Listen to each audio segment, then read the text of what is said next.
Welcome back. Welcome back. Listen, I'm going to try not to keep y'all long this time, but I got a very important message for y'all. Thank you for listening in to another one of Mr. Graham's videos. Today, we're going to discuss pretty much the last part of your presentation. It's after the closing, actually. It's the part where, you leave an impression on the client, which actually helps your persistency. Working in the final expense business is very important to pay attention to what you do, what goes on after you get the check. A lot of agents, they just get up, pack their stuff, and they roll. That's not what's recommended, okay? This is where you stay and you build a relationship for the future so that when those next agents come in right behind you, and they try to steal your thunder, or they try to take your sale, or they try to mess with your residual income, don't rush out that door. Please don't rush out the door. Now is the time to really, every client is going to be different.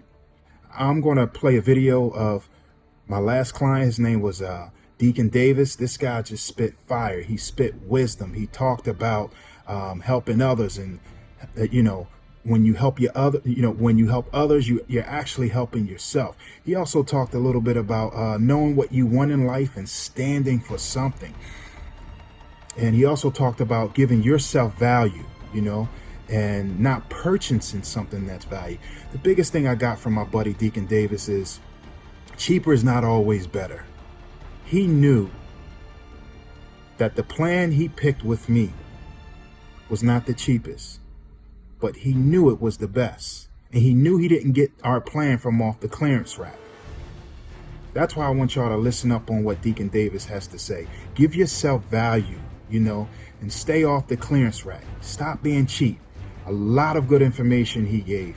He picked our plan because he didn't want to be cheap, but he wanted the best. I hope y'all like the video. I'm telling you honest God truth. Wow. When you get to the top, if you get to the top in your position, if you didn't help nobody along the way to get there, then all you did was for you. And then we say, well, nobody helped me. Oh, JD, I gotta get it for my own. Nobody helped me. Why you encourage that man when nobody encouraged me? We have to encourage people regardless. Nobody encouraged us. I walk every day when it's night down around the corner. When I stop and see a young man, I first kind of ask him, excuse me, sir, what you doing with yourself? Huh? I said, what you doing? I got a job. I said, what kind of job? Well, who are you? I said, I'm Deacon Davis. I live here. Deacon Davis. But I'm Gerald. I Gerald. don't get caught on titles. But I want to see where he's at. He was standing on the corner? He stayed on the corner, but still, you can stay on the corner with $1 million in your pocket.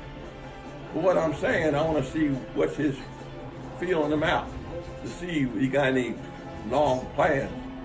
And then the average kid on the corner don't have no direction. What you want to do? The man won't let me. I said, huh? Well, I can't do this. I'm in between a job. I'm in between driver license. I'm in between teeth. And women want somebody like you. If you too much in between stuff, brother. You can't expect a woman to want something like you. I see why women loving each other. Because there ain't nothing out there. I mean, if you don't have nothing to offer on the table, I told my daughter who's in Atlanta, she's 34, take Loverboy, don't get Loverboy off the clearance rack. Ain't nothing on the clearance rack or stuff they trying to give away. And you bargain, you go bargain on a clearance. You go into Walmart in the clearance rack, you could just about bargain what's on that clearance rack. Well, there's a reason why it's on the clearance rack. Say that again. There's a reason why it's on the clearance rack. Okay, that. And that's what needs to be focused on. But see, they gonna try to take what's on the clearance rack and make something out of it. You can't do that.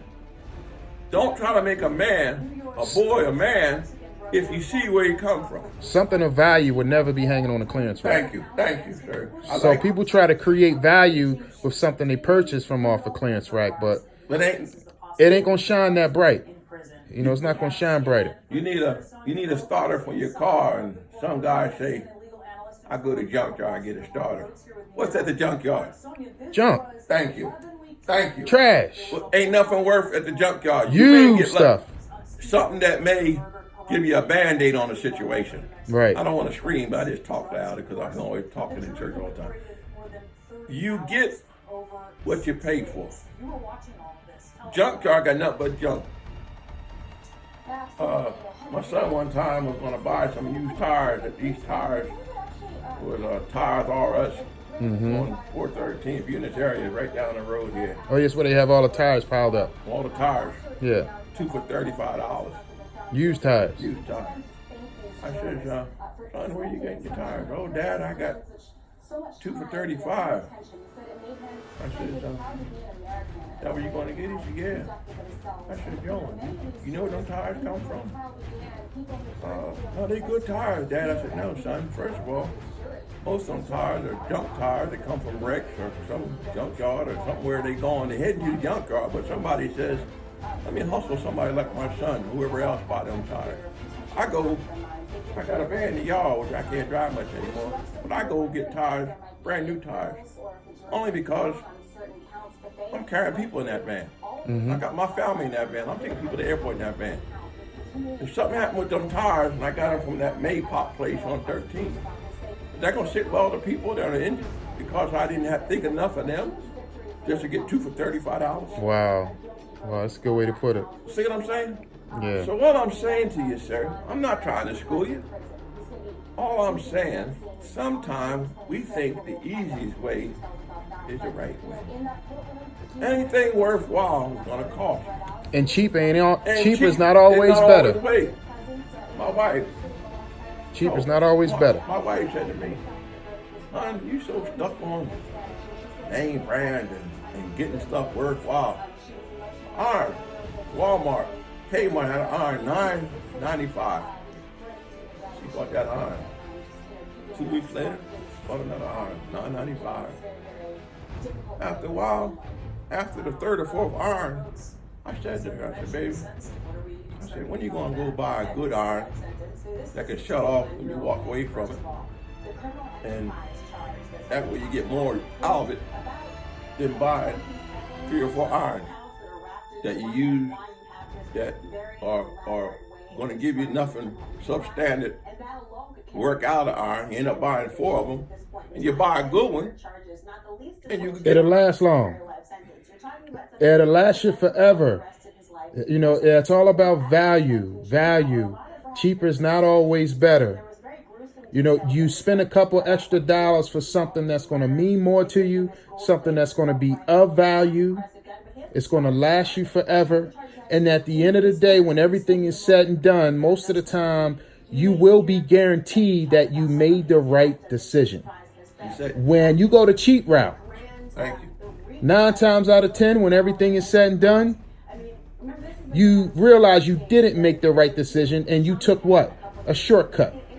Shortcuts is not always the best options in life. There you go, sir. You know, it's not. There you go. You know, and we look for shortcuts all the time because it's the cheap route and we think we're going to make out better in the long run. And you don't. And you don't. Man, oh man, the Deacon Davis spit fire. He spit fire.